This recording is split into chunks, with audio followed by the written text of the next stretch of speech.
Greetings, everyone. Nick Ottinger here with you guys for another track guide, our pro racing track guide at Nashville Superspeedway and Xfinity Series. This week, cooler track temps, definitely compared to 2024 Season 3, where we were about 30 degrees hotter, sometimes more than 30 degrees hotter. But this week, we're going to be having realistically about a second of a lap time quicker, I would say almost consistently. So compared to a 30 lap run, 40 lap run. And that's going to induce some qualities of where we have to think a little bit of ahead. How much can these tires take, and maximizing the full push that we're given, or can I back my pace up early and just utilize what I'm saving to a better benefit? That's something we'll go over. It's something we'll find out in our Sunday test, and something we'll find out next week. This track can evolve quite heavily, but I'm gonna let this play for the first 5 laps, and then we will again dissect some corners and go from there.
All right, all right, all right.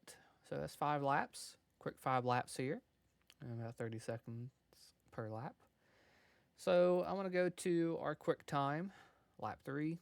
I think anywhere from lap 2 to 5 or 6 can be your best, depending on what you're starting your pace at, right? So, but consistently, lap 3 to 4 is usually my personal best per run because that's the left side's getting up to temperature, and realistically, the car starts off pretty free.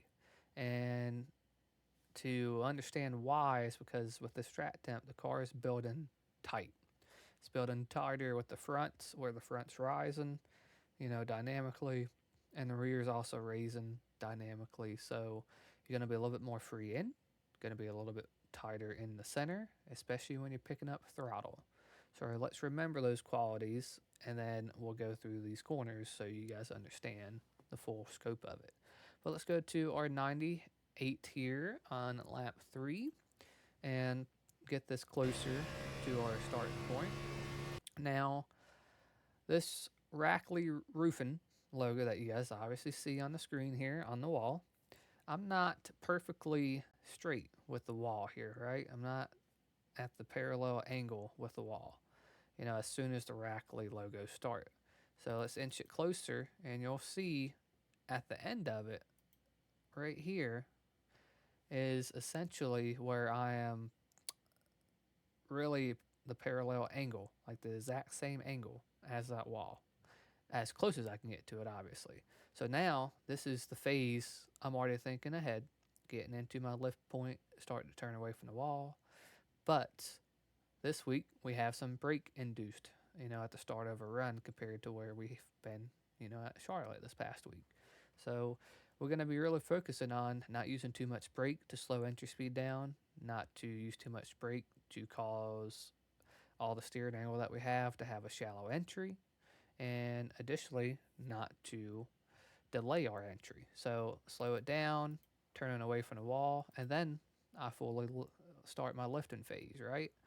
And that's when I'm turning away from the wall. I put the wheel turning to set up for my lifting phase, so I'm not having to abruptly overload the front with getting to my braking phase, because I don't want to be delayed in shaping my entry and really delayed in my trajectory that I'm trying to get to this bottom lane. I'm not trying to get to this yellow line too early, right? Especially on new tires. I don't want to shortcut and have too shallow of an entry, essentially taking momentum away that I created from the previous straightaway. So I want to maximize my angle, I want to maximize my radius, and you can see lifting, minimal brake. And my minimal brake is started before the Ally logo. So if you want me to back this up here, I lift, get to my initial brake as straight as I can, right? You can see the steering wheel straight. I'm fully out of the gas, into the brake, and with this brake induced, I'm using a little bit of steering angle because we have offset on the straight, right? But the steering wheel's essentially straight with our marker, getting into this loading zone. And very key, because once we go over this small crest down into this compression of turn one, we don't again want to over slow our entry. So this phase now, when you get to all the logos in the black paint on the wall, you're going to start noticing that's where the bumps start once we compress. And you can see I'm starting to add more wheel input because I hit those bumps. The splitters obviously hit the racetrack, it's rebounded off the racetrack, and I'm not adding more brake causing it to slide up even more. I'm trying to minimize that risk. I'm trying to make sure I'm maintaining consistent brake. That way I'm giving more capability to the front tires after it rebounds from that splitter contact to then complete my shaping to my apex. So as a difficult area, a lot of folks, it's very hard to see. It really is. But you'll notice seams. There's a bottom seam closest to the yellow line and apron. Another seam, realistically about a car width, a little more than a car width higher. And another one right here. And another, and then another right near the wall. So I view these as good tools, good resources to continue my shaping past the weight, which would be Nashville Superspeedway 1 logo, to continue my shaping down to the yellow, and really it's the apron, but the yellow line. And in this box, in this distance of like a tire width here, just a little more than a tire width, is where you want to put the left front, below this seam, right above where you see this shift in angle, the really slope down into the apron. Okay, so in a rolling phase, now my partial throttle early on. As soon as I get this left front hooking on this seam, I may give it some partial throttle. Why that is because now I want to give a consistent balance to where I'm not, again, undercutting this apex angle. I want to keep this radius as smooth as possible. And you can see I'm part throttle. I'm in my maintenance throttle phase now in the center, 1 and 2. And here is a zone that's in this track temp. Rewind this a little bit. You'll see the Rackley logos in the center to mid exit of turns 1 and 2. And then you see this Nashville Superspeedway 2 logo. Okay. In this phase is where it's a long distance, right? But in this phase and zone early on, I can get to 100% throttle right after the Rackley logo, right? That's going to change later on. Now I'm past that Rackley logo where the whole car just passed it. And if you guys even need a better tool and resource, you'll see just a little bit of a access point for rescue vehicles or what have you to have access to come out here. And that's another area later on you could use as your full throttle timing as well. But car's consistent, car's fast, car's got grip, cooler track temps. I can get to full throttle at this point. But that's something you may actually look at in that access point right here, for, again, other vehicles if we used them. This might be your phase of when you're actually still wrapping this curbing or this actual apron. This might be the point where you start opening the wheel up fully in a gradual rate towards the wall. So you can exit with least amount of wheel input and let the rear tires just kind of load evenly on exit, where you're not inducing a loose feeling or a tight condition. That might be the area you feel comfortable with. So factor that in, what you guys may have to do racing side by side, or you may have to delay the 100% throttle moment even later than what I referenced, but something just to think about. Now, as you can see on this lap, I was pretty much on edge. I counter steered a little bit and maximizing, this phase of exit. You can really aim for what I would definitely say the purple paint on the wall. You can aim for it at the earliest part or center, or the latest point would be the end of it for your exit. And normally when I meet the wall, it is near the actual end of the purple paint. That's at a consistent point. That's more of a reference and being aware of. That's where I target for my exit. But you can obviously exit a little higher, and if you're maximizing the angle, sometimes you'll be at the edge of the tire grip, and you can really meet the wall and be parallel with it at the earlier part of the purple paint here. Okay, but that's going to induce a little bit more rear wear because you might be pulling an aggressive point away from the wall to make sure you're not angling and hitting the wall. And that might cause some rear slip because of just trying to stay away from it. But that's 1 and 2 that we just dissected, some qualities to think about. Now let's slow this down again. And you can see, going to start turning the wheel before the Rackley logo's on the wall. And I'm not lifting before it, but I am lifting in that phase after I turn away from the Rackley logos. Now you don't see them at all. The whole car is completely past the Rackley logos, and you can still see I'm pointing down to my angle and shaping for turn 3. Now I'm going to start my lifting phase before I put the left front crossing this seam. I think it's an important quality that you get more laps and laps with it. You guys would become more instinctual where that lifting phase is. You don't need a tool like this, because then you're going to start realizing you can look ahead and see the distance that you need to get to the corner. But this is a good tool of where I lift. As soon as my left front approaches that seam, and now I'm into the braking phase like I was turn 1. Very minimal, but I actually have to induce more wheel input because it's a quicker, I would say, time I need to get to running essentially the apron, right near the apron in this yellow line. This is the bumpier side of the track, consistently bumpier than 1 and 2. So Nashville Superspeedway 3 logo is when I'm going to actually start really getting into these bumps. You can see here, you can see I'm getting ready to hit the bumps right before the Nashville logo, into them again aggressively, minimal brake. Don't want to add brake to slip the fronts more, but the car's got grip to sustain this entry speed and sustain any of those handling changes because of the bump. Now, off the brake, partial throttle is going to be dead center, I would say, 3 and 4. And if you need a reference, let's back this up a hair, the Monster Energy logo, the billboard. That's a good reference to where you may be partial throttle to maintain some lap time and then work through this bump in the middle of 3 and 4 near the Ally logo and keep shaping for your exit. And once you hit this bump, that is a good indicator. It's like, hey, later on I may need to use that bump and wait until I get past it to get to my linear throttle process, to my 100% throttle moment as well.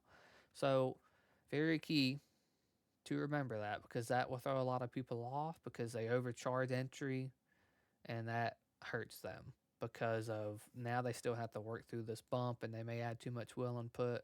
They may not get enough grip by, think of it this way, like at Charlotte, we were utilizing the paint, the white and blue paint, and as a tool to keep our angle. This is what you're kind of doing here, using this yellow line as a tool, but you don't want to clip it because you have banking variation here. We're into banking. This is a lot flatter than the banking we're using. So it's not a consistent angle we have here, which is very important to make sure we're not just using so much wheel input and we're trying to follow the radius of this corner. You have to make sure you're adjusting it with the wheel input and throttle. More throttle, you're going to pick the nose up more.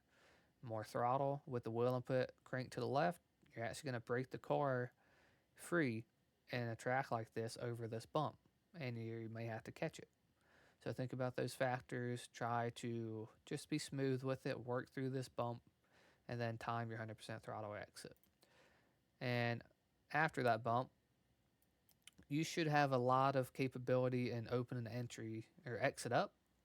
And if you do, you got to make sure it's gradual. You're not just opening it up towards this Rackley logo off of 4. Do not use the early portion of this Rackley logos on the wall as a tool to make sure you're pointing at it. You got to be pointing realistically at the end of the Rackley because that's where you're going to meet the wall.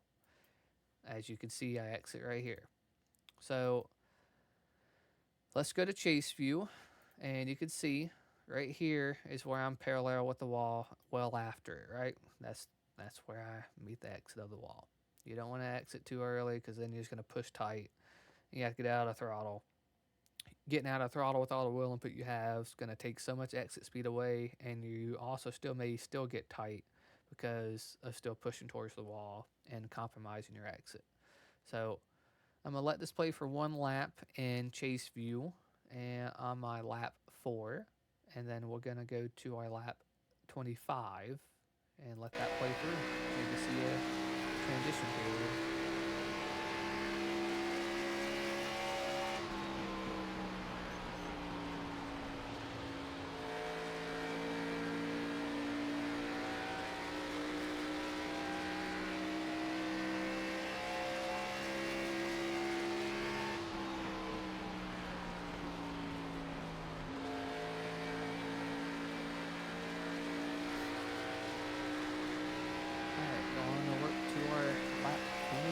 Now, and pace is obviously falling off almost, I would say realistically a second, comparing to our first lap, but just under 1.1 seconds, and very different as far as what we're feeling in the car at this point. Entry's a little bit more free, just so you guys know, at this phase because it was raced dynamically, still turning at the same really points as I would on opening laps, but now my mentality shifted towards having to get down to this angle earlier this apex angle earlier and sustaining it for a longer duration. So this phase, same thing, partial throttle, trying to time not to get to full throttle too early, like we talked about. Another Rackley logo into the Nashville Superspeedway 2 logo. There's also an access road here for vehicles that can be used for your 100% time and moment. But you can see I'm in 100% after the Rackley logo and before I get to this point. But later into a run, we're 25 into it now. That's changed about a car length and a half before I got to my 100% throttle moments. And it's going to be balanced in a loose condition on exit. So, again, another thing to look at, the transition point of it. Turn 3, a little bit more free. And additionally, again, well into holding this angle a lot earlier than I was lap 3 or 4 of the run. So keeping this angle, opening the wheel up a little bit. Once I give it partial throttle, hit the bump, now I'm back to 100% throttle again. Similar qualities that I just explained on lap 3, I'm still doing at lap 25. So with that said, I'm going to let this play through and chase view for the last 5 laps here, and then close out with some final thoughts.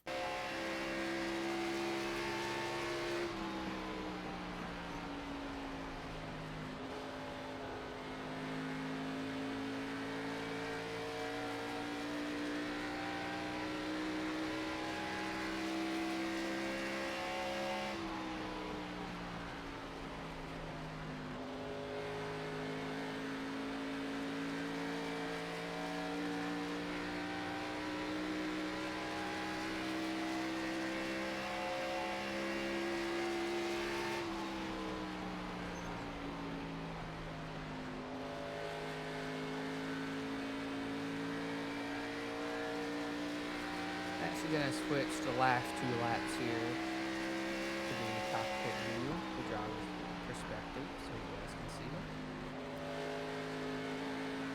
as well.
Alright, that's 30 laps for us.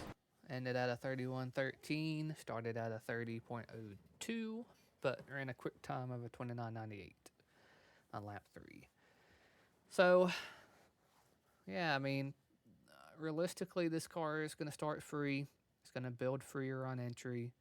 And it's just because of needing the quality to get into the center with some turn and some capability for the rear to help the front really pivot, right? So there's going to be options this week where you have that tendency of on throttle will be tightened up, and a middle ground with a benchmark, I think, would be a really good tool depending on what one direction we have.